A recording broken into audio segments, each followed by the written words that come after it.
Comrades, this is Aurelio Paredes Bautista from Imus, Cavite, Philippines. Today, I shall talk to you about coronavirus. But first, let me introduce myself to you, removing some of the humility. I am an engineer who passed the board, given by the State Board of Pennsylvania. And so, I have facility in making graphs and interpreting graphs. I am also a poet, an awardee of De La Salle University, Das Marinas. And therefore, as a poet, I see things differently. I am also a graphologist and a part-time palmist. So I can predict using science, not superstitions. I have a knowledge of amateur astronomy, and I have knowledge of simple medicine, technical terms, physiology, etc. I am capable of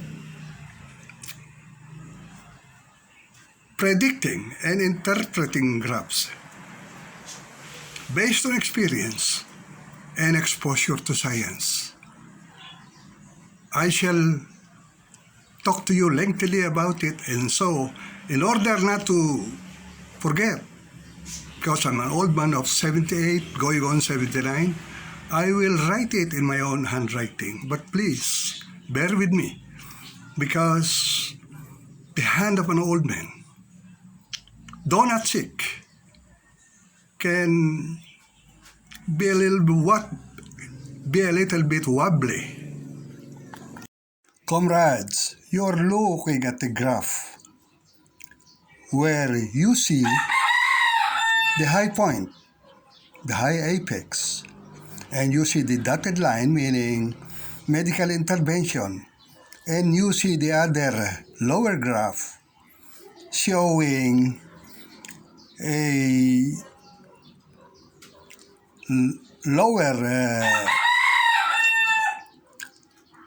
point, lower apex, to show that the medical intervention was helping. But if you look at the term here, which is short, it became lengthily.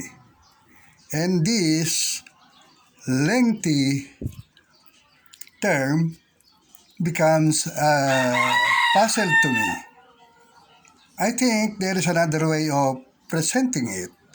You are looking at another presentation with the higher apex and the lower apex being improved by the medical intervention. But the term, as you can see, from here to here, did not lengthen. Now you're looking at three graphs. One is the single time zone, like in the Philippines, and a single time zone, but in areas beyond the Tropic of Cancer. And this is also the graph for a multi-time zone, like the United States. You see, in a pandemic or epidemic, there is only a fixed term for the infection. I think it is wrong to say that there will be an emergence. I think the infection will finish in the term assigned to it by some forces. Casualty. The casualty depends on, number 1, social distancing. Number 2, geographical location. Number 3, phases of the moon. Number 4, balance of microbes in the body. Number 5, environmental factors like pollution and high presence of electromagnetic waves. About these electromagnetic waves, I shall tell you later about my experience in it. Though there will be higher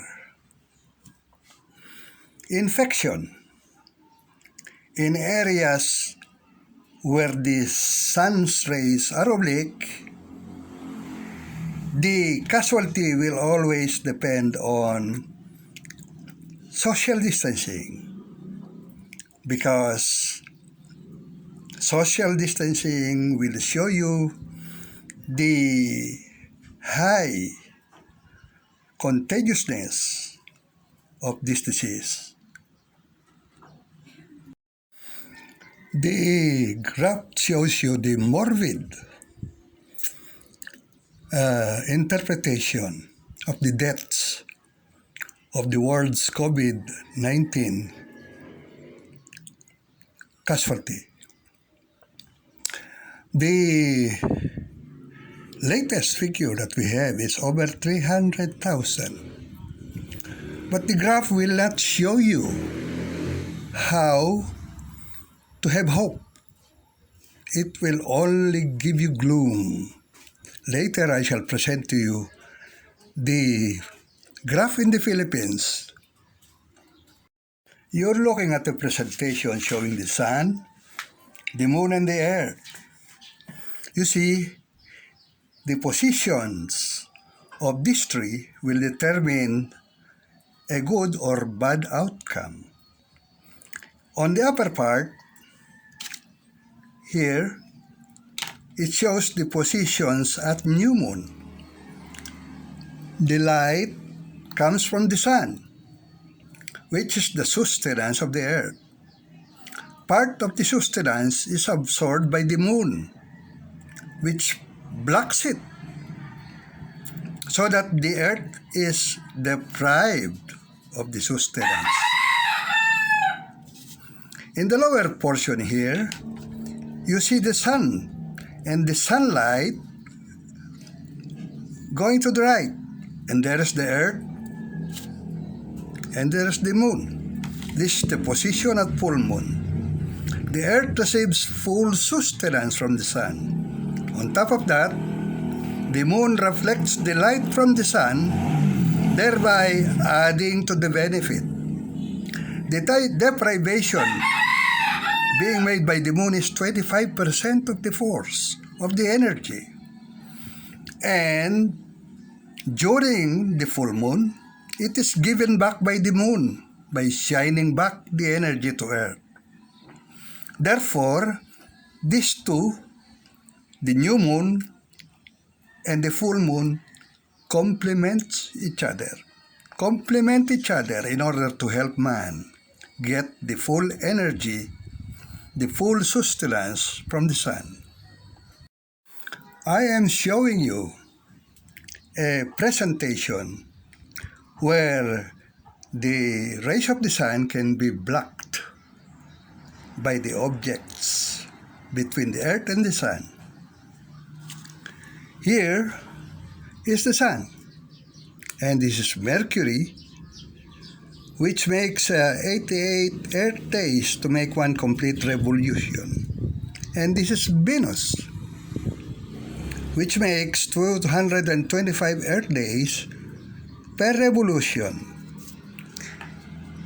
If these two fall in a straight line, so that the energy coming from the sun is blocked, it will affect the earth. Though, in previous times, when astrologers were making predictions, they hid many of the informations so that it became occult and therefore treated as superstition. But remember, when the Mercury and Venus planets get in between the sun and the earth, it can create some difficulty for the sustenance to reach the earth. All planets lie on the same plane, called the ecliptic. So their appearance on a straight line distorts the light coming to Earth. Things that affect the Earth and here are there.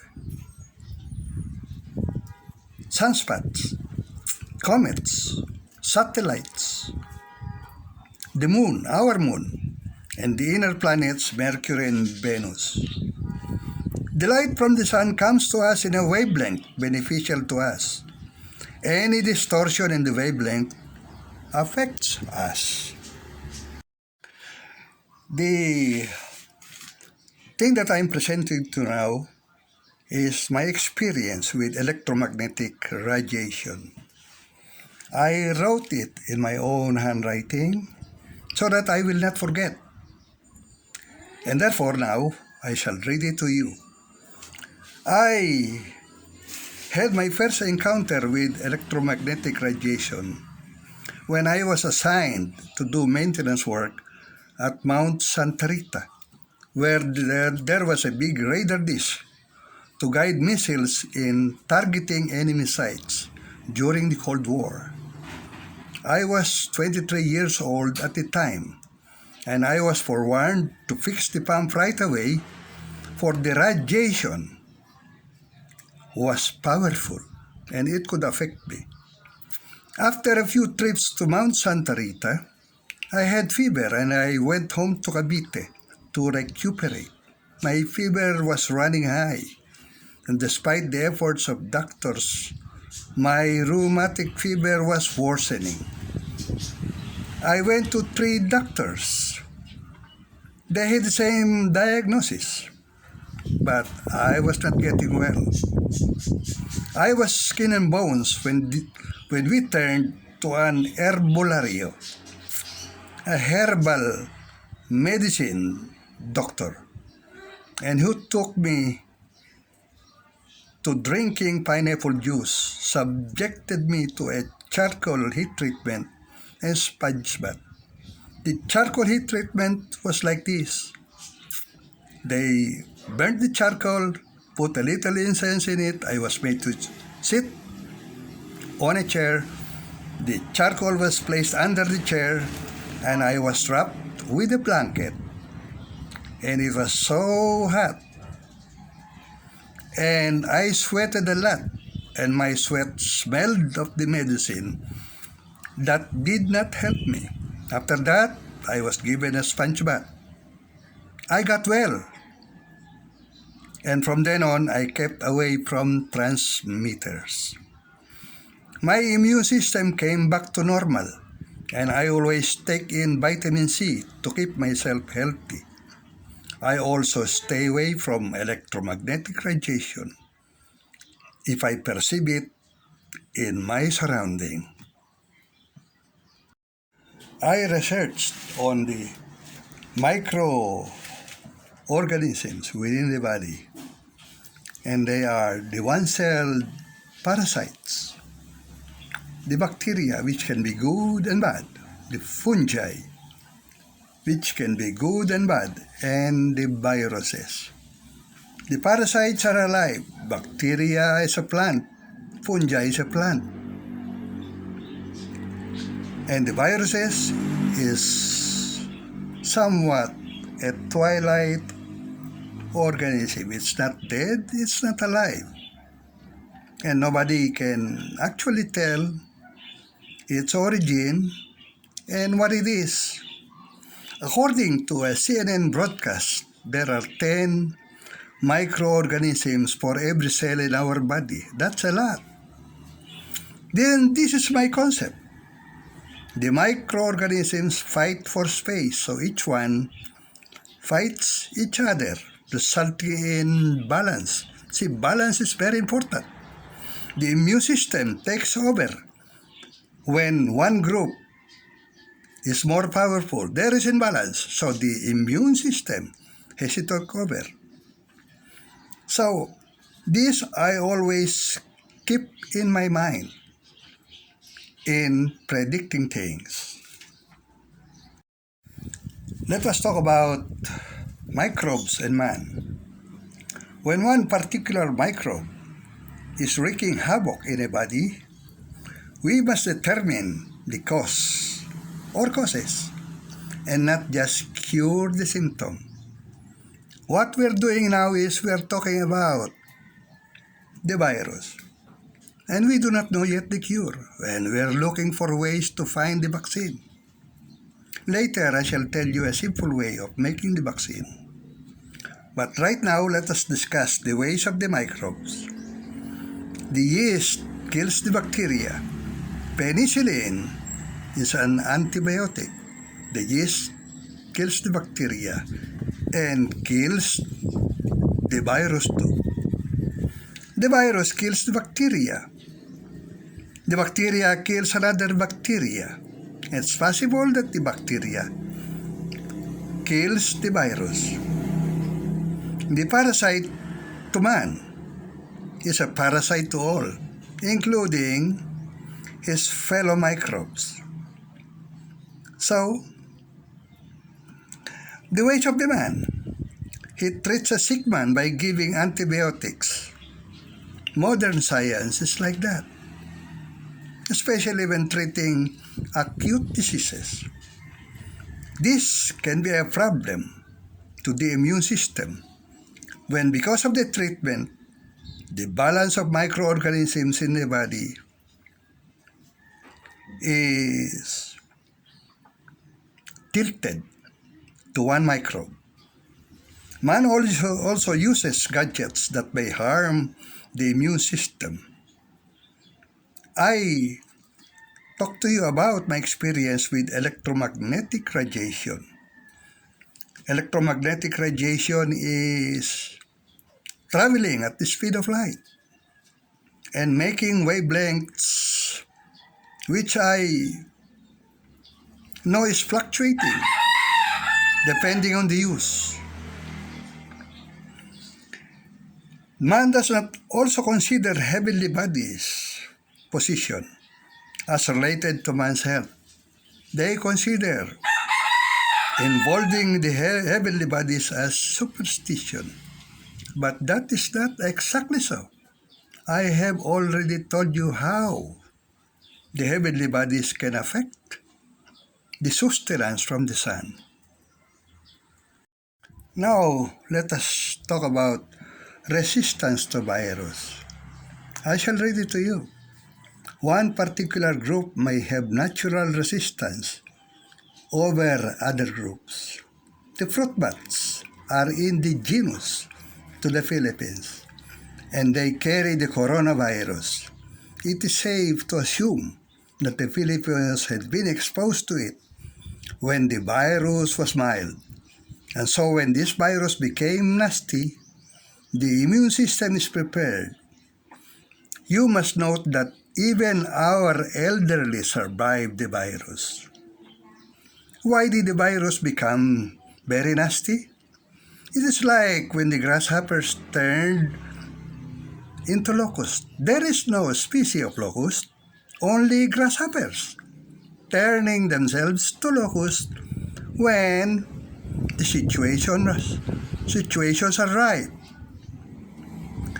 Changes in the world triggered the virulence. I shall make my opinion later in my presentation. Mind you, I said opinion.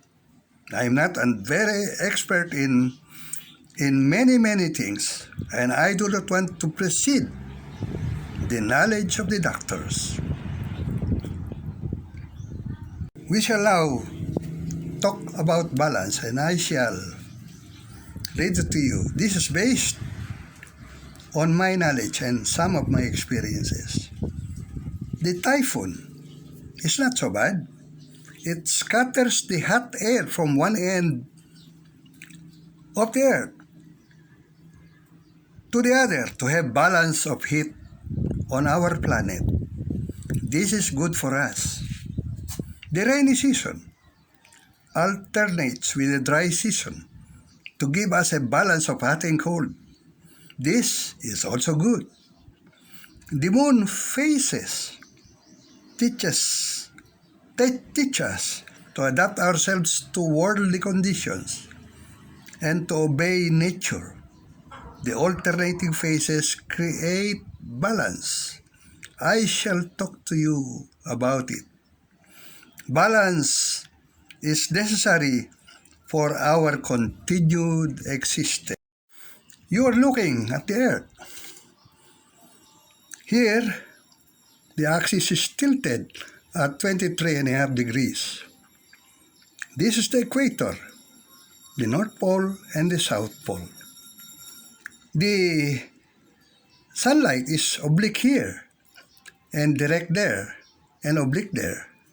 So, because it is summer in the Philippines, the sunlight is directly above us, especially during May 11 or August 11, something like that. Okay, so the direct and oblique rays have different effects on our places. We have different places, different time zones, different longitudes, different latitudes. And we must remember, where you are situated will either give you an oblique sunlight or a direct sunlight. People in the Tropic of Capricorn here, up to the Tropic of Cancer here, mostly receive direct sunlight depending on the time of the year.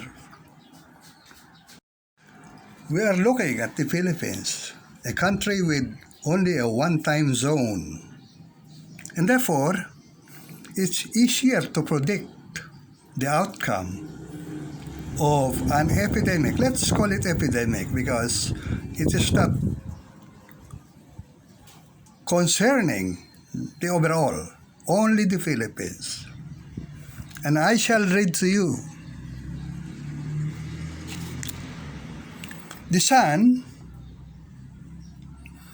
will start coming to us from the equator. March 21 was the equinox, and it went up. And at 4 degrees latitude, it is about in the end of the Sulu archipelago of the Philippines. At 10 degrees latitude, we have Cebu and its environs. At 14 degrees latitude, that is Manila and its environs. And at 20 degrees latitudes, you start to leave Philippine area of responsibility. Now, the sun comes to us. It's going up. It comes to us April 5. April 28, it is above Cebu. May 7, it will be above Manila. And June 8, that's the 20 degree latitude, it will leave the Philippines, go to Taiwan, and return to Manila on August 11. Something like that. And during the time of the epidemic, this is good for us because the sun is giving us sustenance twice. We shall talk about it later.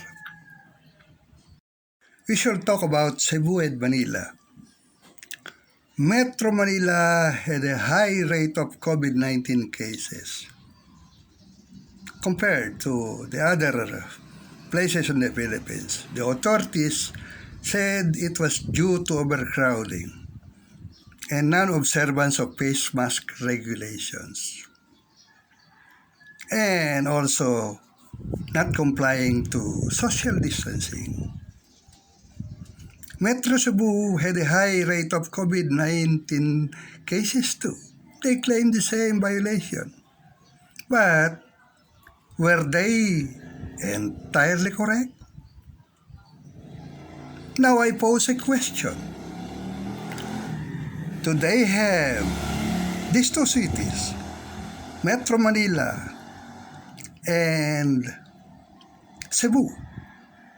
Do they have many transmitters in Quezon City and Cebu City? You see, these two cities have persistent cases of COVID-19. That's only a question. Now I'm showing you the graph of the first half of the epidemic in the Philippines. I know a little about predicting how the outcome will go, but it's not so accurate. Only in the second half it will be accurate. Now let me explain it to you. There are two scales. One scale for the infection and another scale for the recovery and the death. The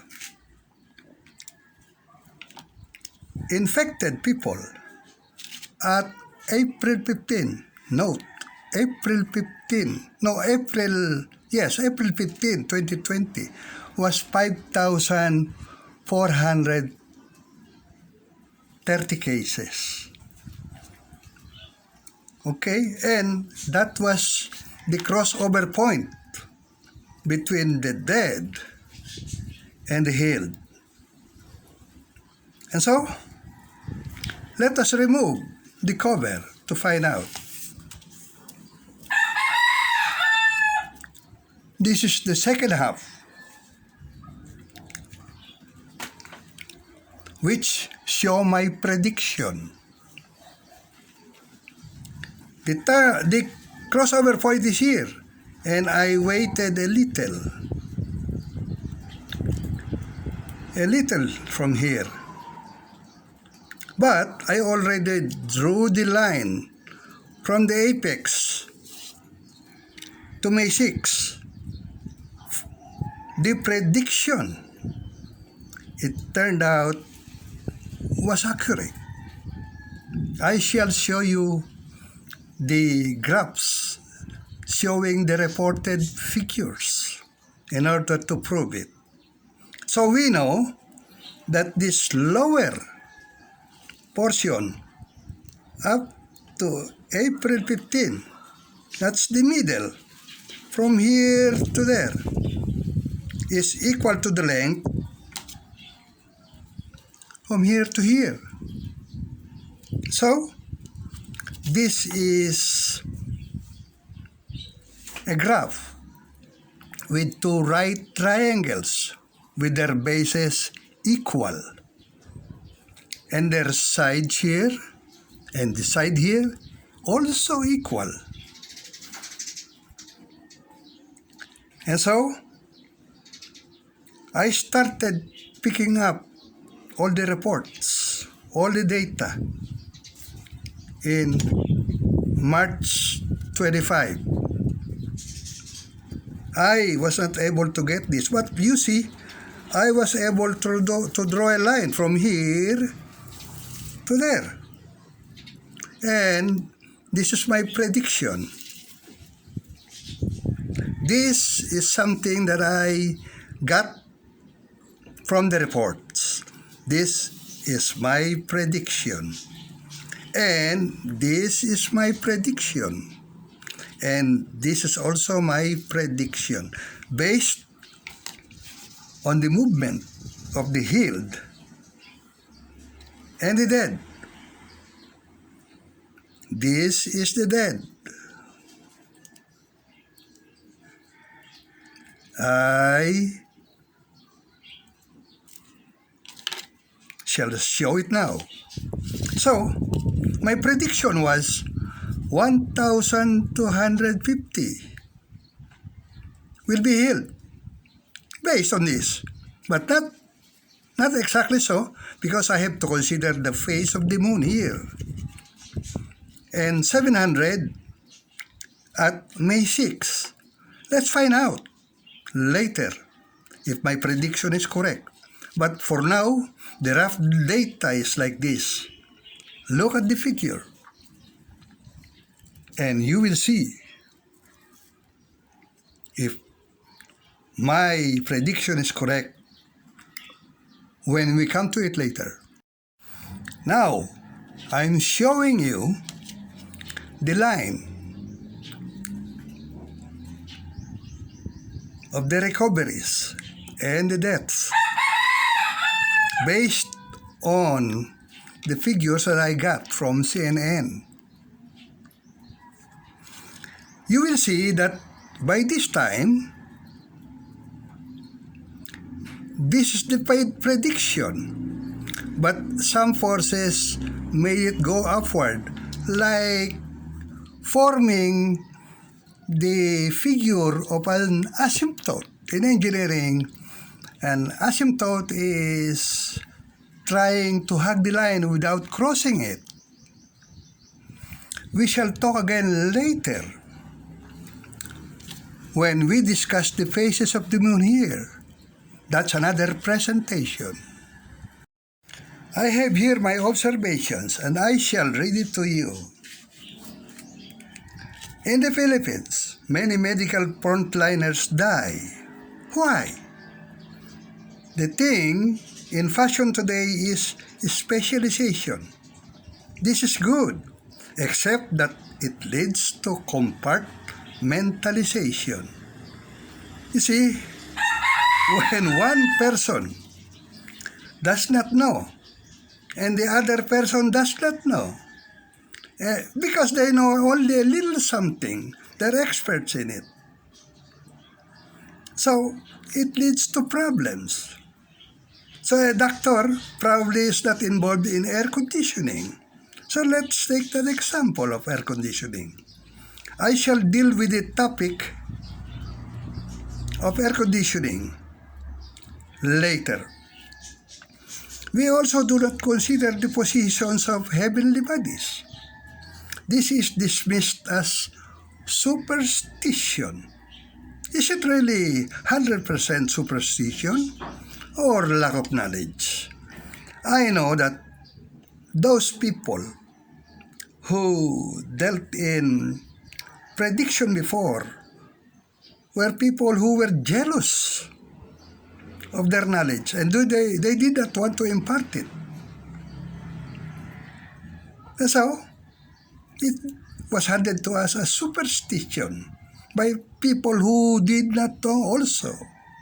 I shall discuss it later, the usefulness of considering the positions of heavenly bodies to medical treatment later. Leaders use intuition during times of perplexing calamities. This is to be improved by knowing where the direct rays of the sun is focused, for the sun is the source of man's sustenance, energy, and health. I shall discuss this later also, but let me talk about it now, about the leaders who are making decisions. They should make the decision. Like President Trump, many people are bashing on his decision. But I think he's correct, because the sun is going up from the equator. And by June 22, it is about 23.5 degrees latitude. So America is getting the help in the fight for coronavirus. The Philippines is in luck because from the start of April to the end of June and going back to the equator, we have double whammy, double protection. And President Duterte is likely to succeed. Let me give you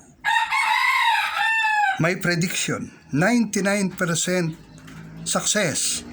Let's find out if my prediction will be correct.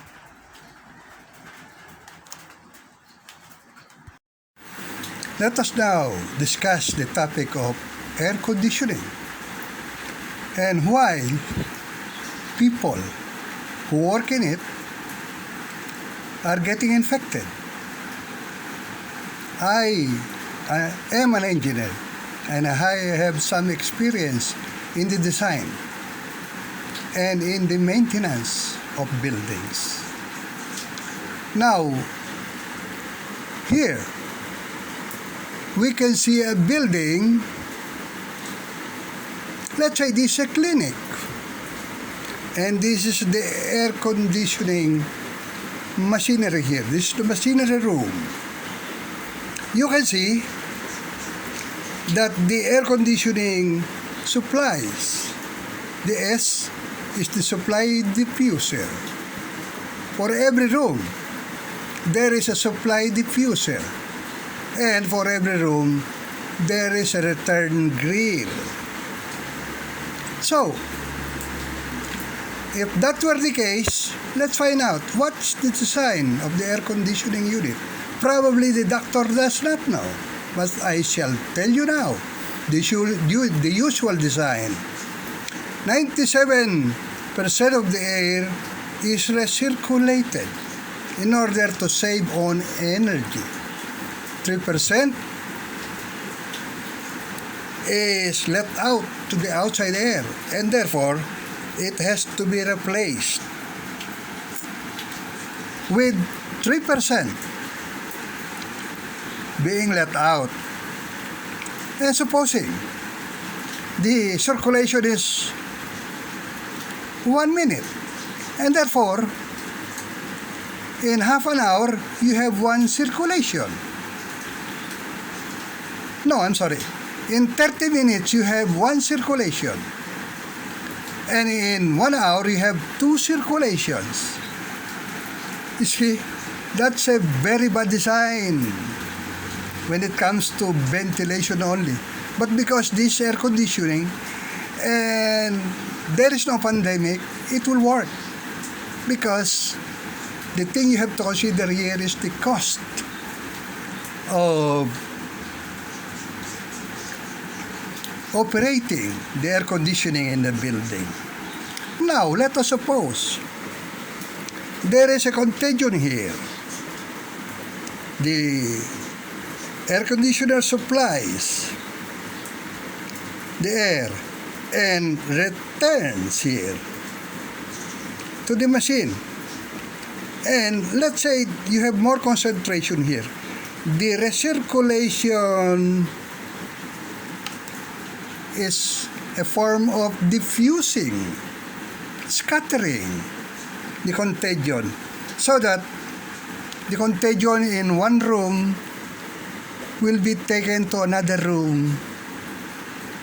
And that's very bad during a pandemic where the virus, the coronavirus disease, is very, very dangerous enemy. Now, they say, wear your face mask. But what can a face mask do in a polluted environment in an air conditioning space? So, what will be better design? During a pandemic, every room must have window type air conditioning unit, and there must be also a separate exhaust fan for every room, so that there will be negative pressure in each room, and the disease will be let out by the exhaust fan and placed under the sunlight, the ultraviolet light. And so, the virus will be killed. So, to me, if this were the case in many hospitals, that's the answer to why many of our frontliners are getting killed. Because the air conditioning does not fit the pandemic. It only fits the times when there is no pandemic, there is no very communicable disease, and it is only for the purpose of having people who have chronic diseases, not acute diseases like the COVID-19. Now, let us talk about when a person is quarantined from the rest of the family. See, the patient is placed in one room. He's on bed. And this is the door. The air only enters here. It should not come out. Or if it comes out, it will spread the infection in the house. In order to do that, you must place an exhaust fan here. So the exhaust fan takes out the air, and there will be negative pressure in the room. And there will be no contagion from the patient to the other.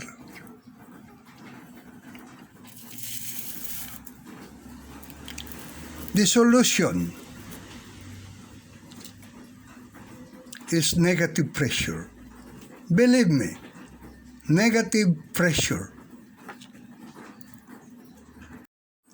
These are the changes that affect us. And I shall read, because it's difficult to memorize. Number 1, pollution from industries that cause global warming. It really affects our immune system. Number 2, indiscriminate use of antibiotics that tip the balance of microbes within the body. This also adversely affects the immune system. Wavelengths from gadgets that, when used close to the body, affect the normal work of the immune system. Remember, I'm a person who suffered from the effect of electromagnetic radiation, and I was able to recover, because electromagnetic radiation is not something that will harm you permanently. It only affects the nervous system. So, the solution: pollution. Use sustainable and environment-friendly energy sources. Coal, diesel fuel is not as good as solar energy. The use of antibiotics. The use of antibiotics tips the balance of microbes in the body. If you take antibiotics, you kill the bacteria, those with lives, because bio means life, but it does not kill the virus. So, if you are used to taking antibiotics, you are trying to help the virus get you. After getting well from bacterial disease, take in lactobacillus to introduce good bacteria, because antibiotics will almost wipe out the bacteria population in the body. Have the cell sites away from cities and populations. Use wired and not wireless in populated areas. Connect earphones to the cell phone and take the cell phone away from the head. Well, you probably may call me paranoid because I was affected. I almost died. And so I know that the immune system is affected. Now, suppose you do not want to heed my call for staying away from electromagnetic radiation. At least take vitamin C. A big dose of vitamin C every day. That's all I can say. Decisions. Several decisions were made by leaders around the world. The Philippines chose the enhanced community quarantine and succeeded in curbing contagion at the time when it had no cure, no vaccine, and almost very scarce medical resources. ECQ has 90% compliance according to the data supplied by the U.S. Navy. That's very good. The Filipinos cooperated in social distancing. America had the stay-home order, and the compliance was 60% per U.S. Navy data. Well, the Americans are people who love liberty. It's difficult to give them orders that you cannot explain because the COVID-19 episode is something you cannot explain no matter how much you want to. Brazil allowed the citizens to do their business for as long as they practice social distancing. But social distancing is very difficult to practice in all areas. So they had a high contagion rate.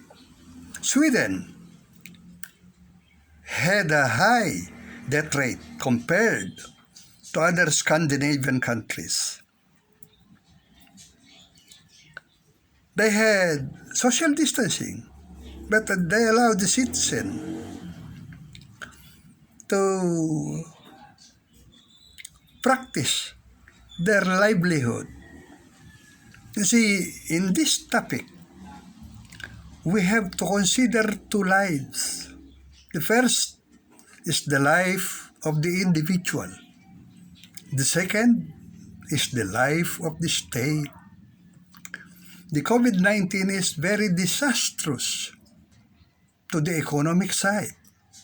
The Philippines may have to borrow money, were it not for the sunlight hitting directly the Philippines at this time. But we spent billions of hard-earned money and probably shelved other projects in order to feed the people. Although we are a very poor country. America, with the unemployment insurance, that's very high. They also cannot afford to prolong this. Actually, the term of the COVID-19 disease in a one-time zone like the Philippines, I think it's a fixed term. But in the several time zone country like the United States, very difficult to track the infection. And they're saying there is a resurgence, a second wave. But I don't think so. The perception is because they have different time zones, and therefore the contagion spreads according to the time zone. Also, they're far away from the direct sunlight, and the aid of the sun is not given to them 100%, like in the Philippines now. So, like I said before, the decision of President Trump to open up against the wishes of many, probably political opponents and those people who have well intentions, good intentions, but still the head of state must decide. Either the country lives or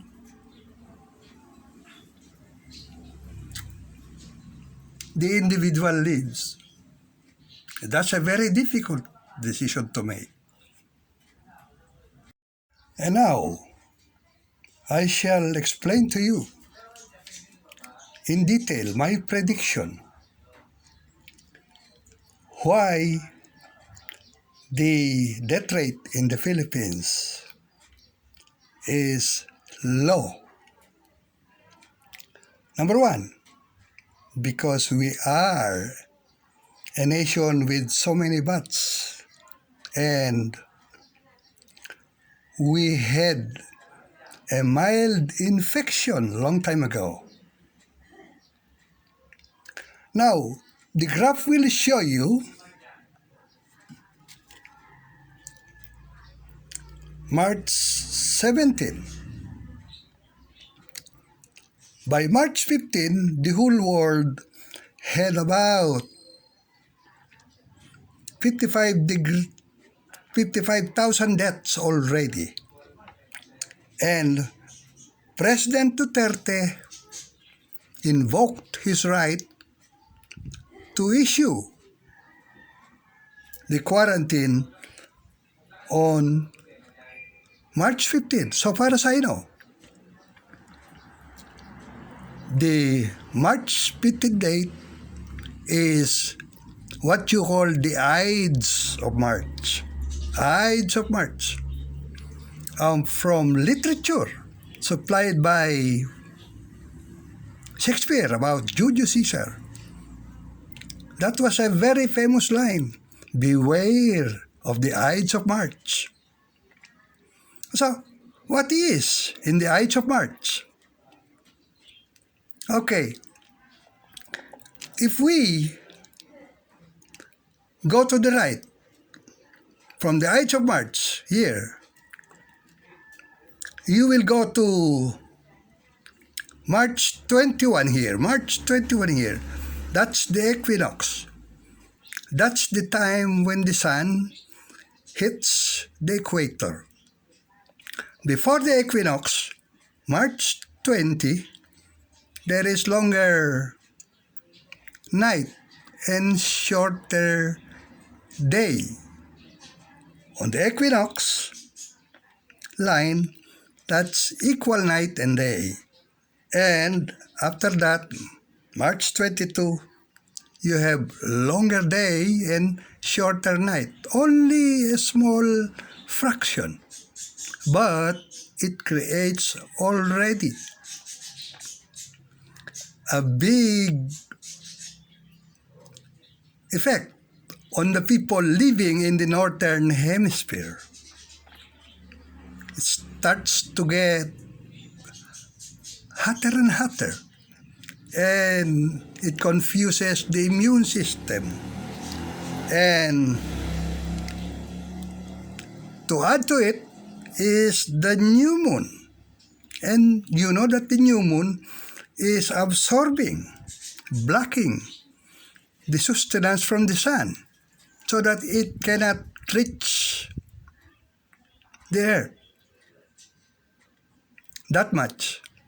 About 25% is blocked. So we are 75% sustained And for the people with weak immune system, that is substantial. Now, you can see that the infection goes up. Okay? It goes up. That is something I cannot predict because the prediction, my knowledge of predicting, will have to have a start. It cannot come out for the whole term. I must know the dates, the phases of the moon, and from there, I can make the interpretation. Remember, interpretation is different from prediction of the outcome. Interpretation, you have to know the line. You see the line goes up. Instead of following this, it goes up because of the new moon. Okay? And the infection gets out of line to there. So, why did it come back to the line? This line here. The infection because there is a full moon here. When the 25% energy taken by the moon during the new moon phase is given back.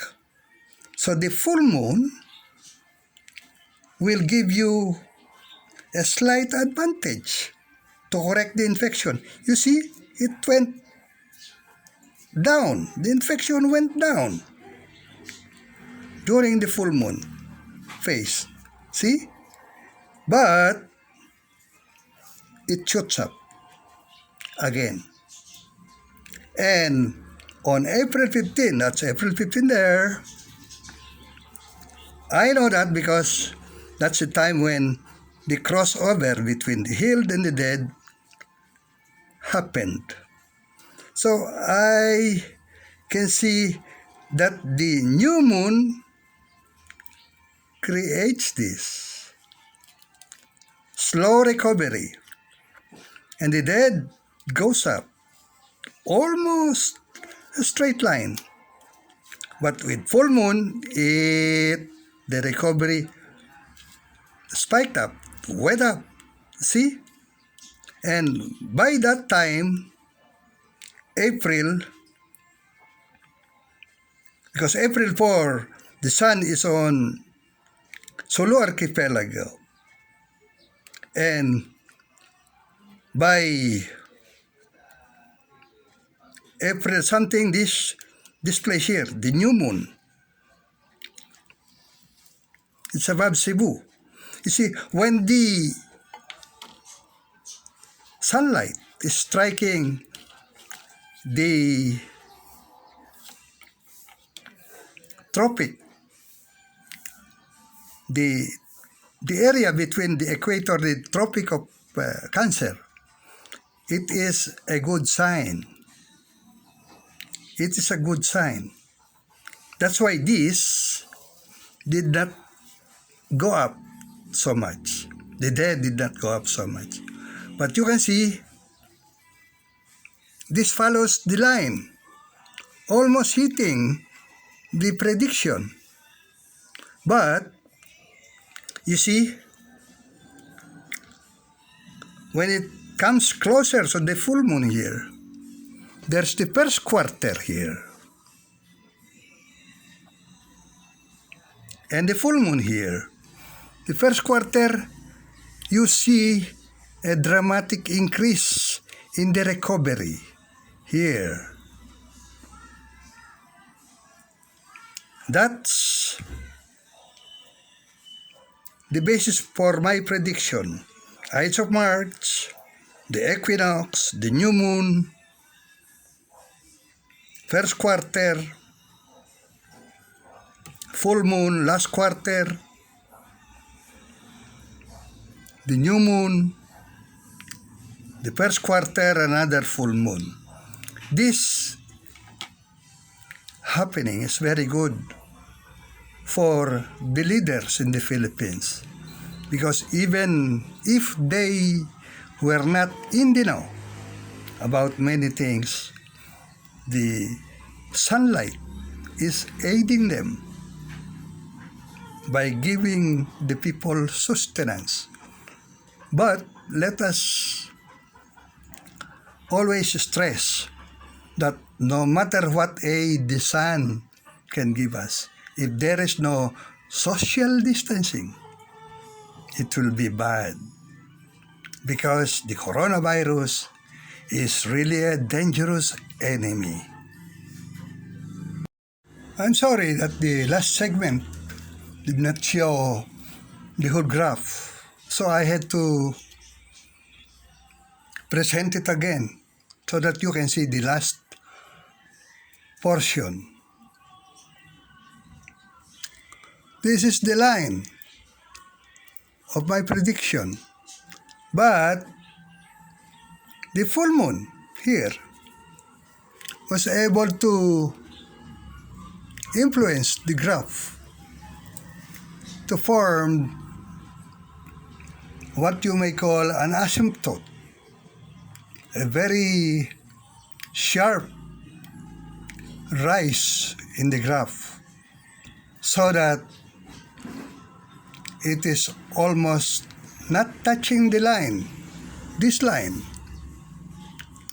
The first quarter and the full moon here aided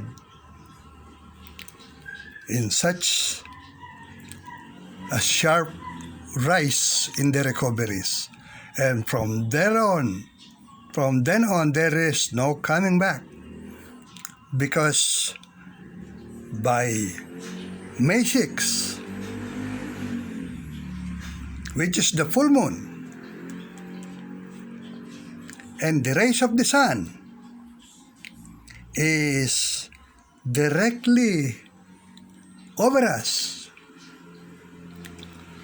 the COVID-19 is almost wiped out, for as long as we practice our common sense, social distancing, protecting our immune system by taking vitamin C, sleep early, and we are the winner.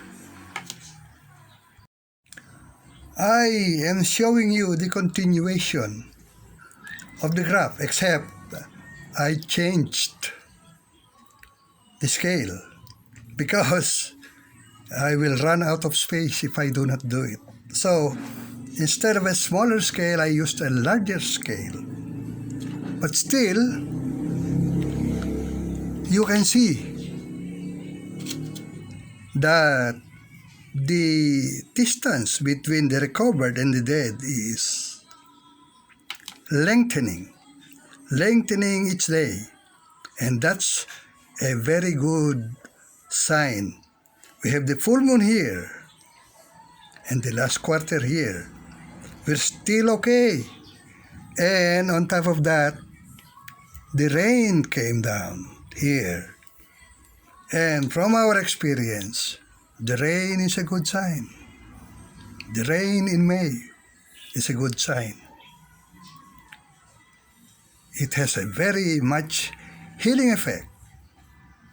I'm showing you what I wrote about the rain and the virus. So, from my previous experience, viral infections of summer ends its term when the rain comes. I am very sure of that. Will this be true to COVID-19 too? I think yes. 99% yes. Now to answer two more questions. Why did Germany fare well in terms of low casualty? Well, I have to dig from my experience. And this is what I'm going to tell you. Germany is very famous for the beer. In the past, after I got my infection from the bacteria which caused the rheumatic fever, I had some minor colds every 5 or 6 years until now.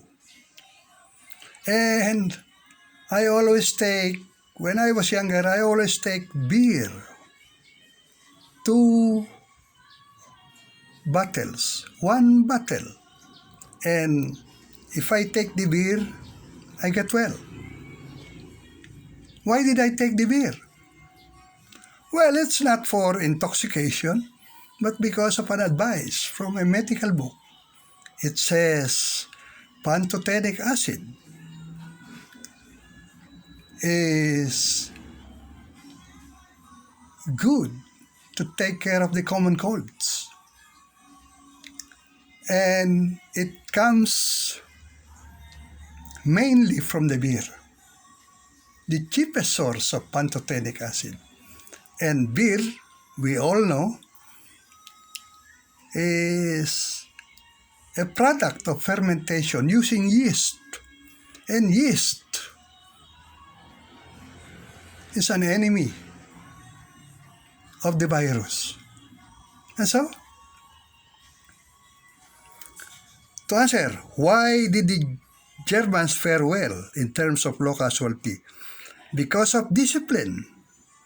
Because beer was their favorite drink, and it has pantothenic acid that causes the cure. The yeast is the enemy of the virus.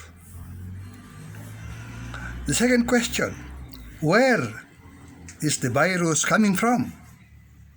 I think the question came from Governor Cuomo from New York. And I will advance this answer. And I think I'm right. Most likely, hibernating mild organisms are within each of us, even from New Yorkers. And they are awakened by some forces into some nastiness.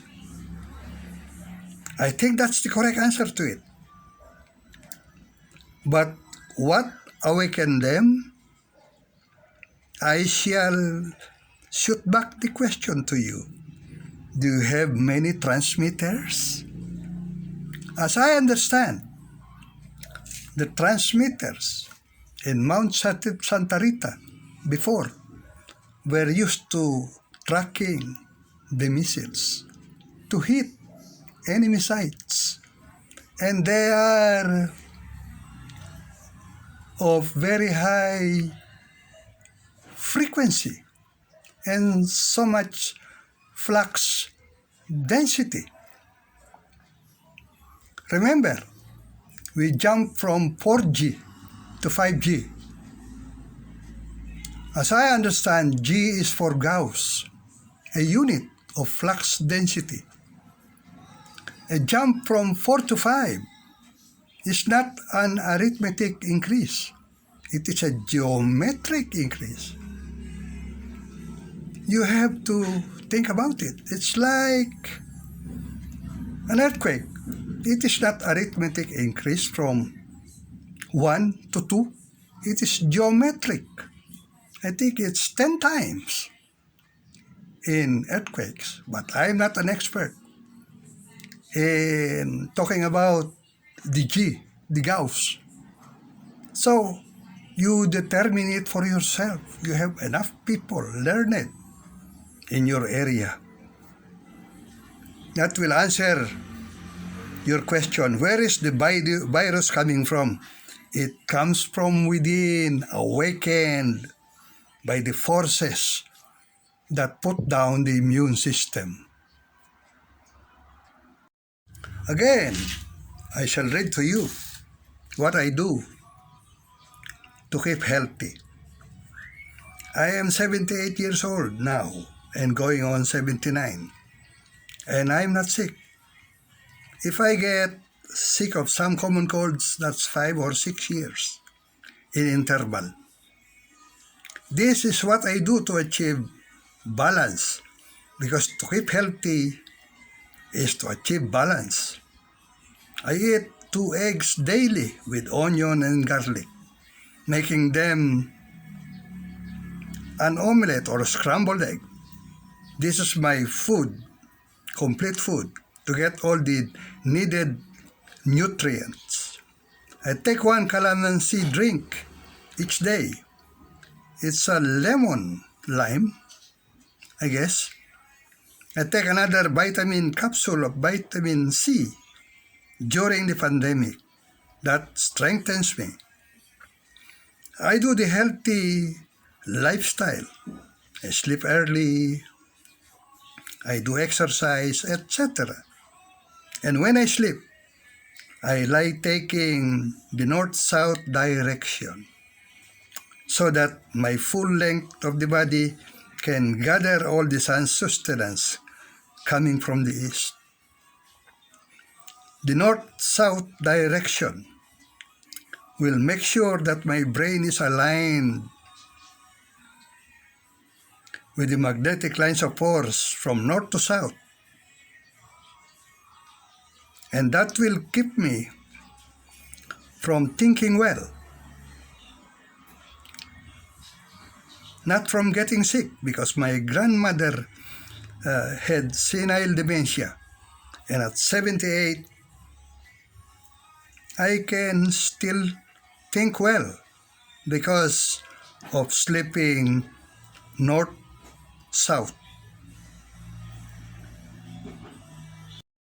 In the absence of a vaccine, I have a concept in making it for myself. I call it self-vaccination, self-inoculation. Inoculation meaning introducing the germ to the body so that once the germ is defeated, I will have the antibodies. I got the idea from a book about a British soldier who was wounded in war. The medicine was scarce during the First World War.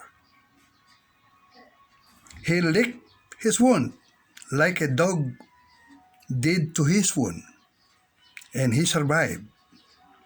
Swallowing the germs was like oral polio vaccine. This is how I get my COVID-19 vaccine. First, I shall read it to you, but later, I shall demonstrate it to you. I take a deep sniff to bring the snivel to my throat. I clear my throat to bring the phlegm to my mouth. I surround the snivel phlegm with saliva and swallow it. My stomach has an acidity of pH 3, like the acidity of a car battery, and the virus or bacteria, whatever was in my nose or throat, will be weak or dead in my stomach. The body will recognize the virus or bacteria, and antibodies will be made. Recommendations. I shall read it to you. To the world leaders, you have to make the state alive and viable. There are times when you send individuals to war for the sake of the state. In this time of COVID-19 pandemic, when the life of the state is in danger, social distance and dole-outs of vitamin C are necessary when you remove the lockdown. The decision to open the economy is good. It's a good choice. Always, when the sun is directed in your hemisphere during the pandemic. It is good for America. As for Brazil, the leaders should double their vigilance because the sun strikes the north and they are in the south of the equator. That is a bad sign. But a leader has to make a decision. Only more vigilance. That's my advice to you. Check all sources of electromagnetic radiation like cell sites and transmitters.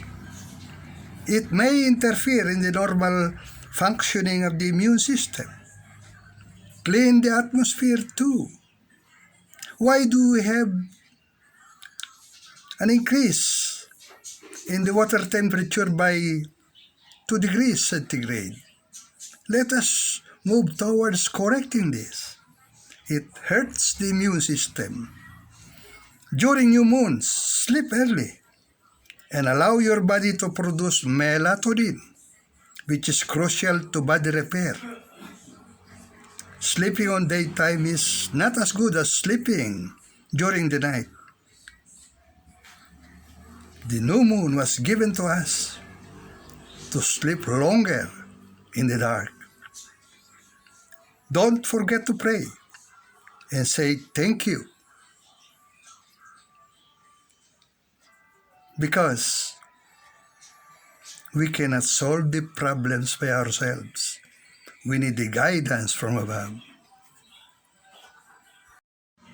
Comrades, this is Aurelio Paredes Bautista again.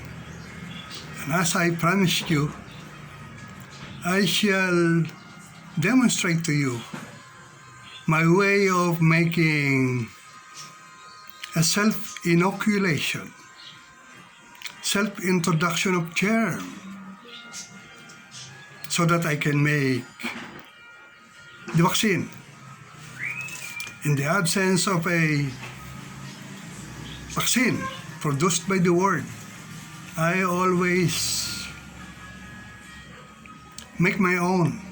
I'm not preceding the knowledge of doctors, but I shall demonstrate to you how to make the self-vaccination.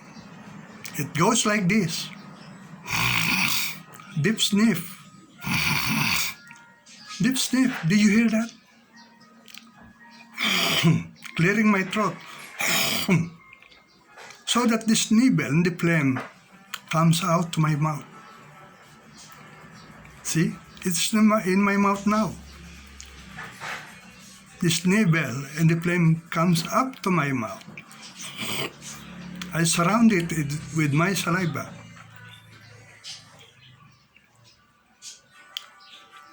And swallow it to my stomach. My stomach is pH 3 acidity, as strong as a car battery. And the virus will be either killed or weakened. And then they will be discovered within my body and put to rest. And the antibodies will be made, and the memory shall stay in my spleen, in my pituitary, and the whole body will be ready when the new virus of the same species comes back. That's all I do. So, comrades, this is Aurelio Paredes Bautista saying, hasta la vista. See you again.